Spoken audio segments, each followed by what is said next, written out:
Jesus wept. Yes, this is the shortest verse in the Bible. But why did Jesus weep? Why did Jesus cry? The God who made the heaven and the earth, the God who knows the past, the present, and the future. Why did Jesus weep? So let's see the background of this verse. It's from John chapter 11. Here we can see Lazarus and his sisters Mary and Martha. They were close to Jesus. Now, Jesus heard a bad news that Lazarus was sick. And by the time Jesus reached the place, Lazarus was already dead. Mary and Martha, when they saw Jesus, they are crying and asking, Lord, if you would have been here, this wouldn't have happened. When Jesus saw Mary and Martha crying, Jesus wept. But why did Jesus weep? He knew he was going to raise Lazarus up from death. He knew he was going to do a miracle. Then why did Jesus weep?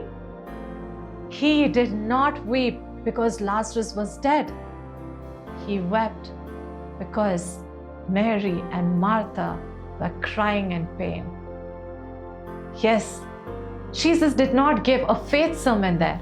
Jesus did not ask, you've heard so many sermons, and where is your faith? No. Jesus took part in their pain. Jesus knew how they felt.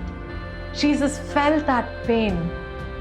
My dear brother and sisters, today, the Lord knows our pain.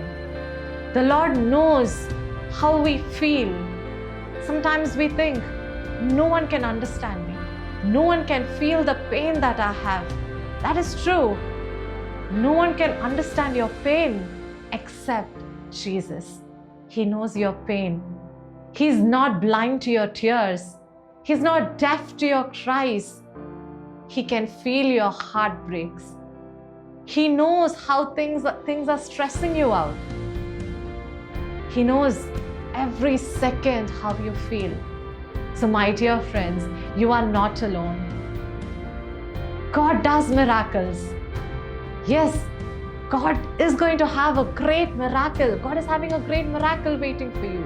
But first, He takes part in your pain. He comforts you. He wipes your tears. And then He does the great miracle. That is what happened in Mary and Martha's life. And today, that is what is going to happen in your life. Yes, the Lord is taking part in your pain. He is comforting you today. He knows how you feel. Yes, He is the God who created the heaven and the earth, but also He is your Father. He is your family. He knows you better than anyone. Yes, my dear friends, He is never blind to our tears. So He's not stopping with comforting you. He is going to do a miracle for you. And that's what He has done in John chapter 11. And that's what He's going to do for you today. If you believe it, you will see the glory of the Lord. God bless you.